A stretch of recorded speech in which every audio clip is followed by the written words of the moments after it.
ఆడవాళ్ళల్లో late స్టేజ్లో చాలా మటుకు క్యాన్సర్స్ అన్నవి డయాగ్నోస్ అవుతూ ఉంటాయి. అందులో మనం నెగ్లెక్ట్ చేయటం వల్ల లేటుగా డయాగ్నోస్ అయినవి, వాటి వల్ల వచ్చే విపరీతమైన నొప్పి అన్నది చూస్తూ ఉంటాం. ఇలాంటిదే ఎండోమెట్రియల్ క్యాన్సర్. అంటే ఇది గర్భాశయ లోపల పొరలకు వచ్చే క్యాన్సర్. ఈ ఎండోమెట్రియల్ క్యాన్సర్ అన్నది నెగ్లెక్ట్ చేయటం వల్ల, ఈ క్యాన్సర్ వల్ల విపరీతమైన నొప్పి అన్నది ఉంటుంది. ఇలాంటి కండిషన్స్లో లక్షణాలు ఎలా ఉంటాయో ఈ వీడియోలో చెప్తాను. అందరికీ నమస్తే అండి. నేను doctor Purohiti, interventional pain specialist and anaesthesiologist. Endometrial cancer late స్టేజ్లో నొప్పి శరీరం కింది భాగంలో ఎక్కువగా నొప్పి ఉంటుంది. అంటే దీన్ని పెల్విక్ పెయిన్ లేదా పెల్విక్ ప్రెషర్ అని అంటాం. కడుపు క్రింది భాగం ఎప్పుడు భారంగా ఉండి మెల్లగా స్లోగా నొప్పి పెరుగుతూ ఉంటుంది. అయితే చాలా మంది దీన్ని వయసు పెరగటం వల్ల వచ్చిందని, లేదా ఎండోమెట్రియల్ క్యాన్సర్ సర్జరీ అయిన తర్వాత ఇది సర్జరీ వల్ల వచ్చిన పెయిన్ అని అనుకొని నెగ్లెక్ట్ చేస్తూ ఉంటారు. నడుము నొప్పి, వెన్ను కింద భాగంలో ఎక్కువగా నొప్పి ఉంటుంది. కొన్నిసార్లు ఈ నొప్పి అన్నది తిమ్మిర్లు పట్టినట్లు లేదా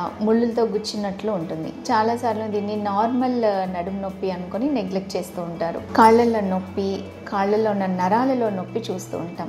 ఇలాంటి కండిషన్లు ఏంటంటే తొడల్లో విపరీతమైన నొప్పి లేదా కాలుతున్నట్లు ఉండటం, ముళ్ళులతో గుచ్చుతున్నట్టు ఉంటుంది. తరచూ దీన్ని సయాటికా ప్రాబ్లం అనుకొని నెగ్లెక్ట్ చేస్తూ ఉంటారు.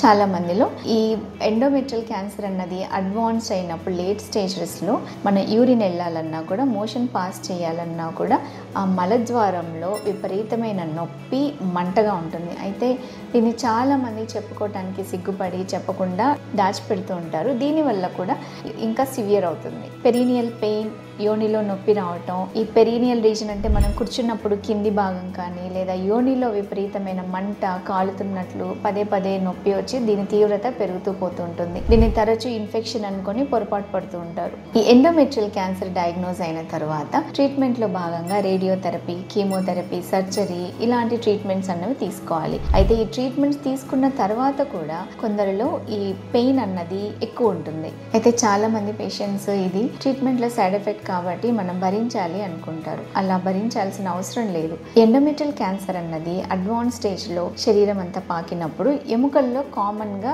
స్ప్రెడ్ అవుతుంది. ఇలా ఎముకలకి స్ప్రెడ్ అయినప్పుడు బోన్ పెయిన్ అన్నది చాలా తీవ్రంగా ఉంటుంది. కాబట్టి ఇలాంటి సిమ్టమ్స్ ఏమన్నా ఉంటే గనక డిలే చేయకుండా ట్రీట్మెంట్స్ తీసుకోండి. ఇలాగా ఎండోమెట్రియల్ క్యాన్సర్ అడ్వాన్స్ స్టేజెస్లో పెయిన్ అన్నది ఉన్నప్పుడు ఎలాంటి ట్రీట్మెంట్స్ ఉన్నాయన్నది నేను నెక్స్ట్ వీడియోలో చెప్తాను. Thank you for watching.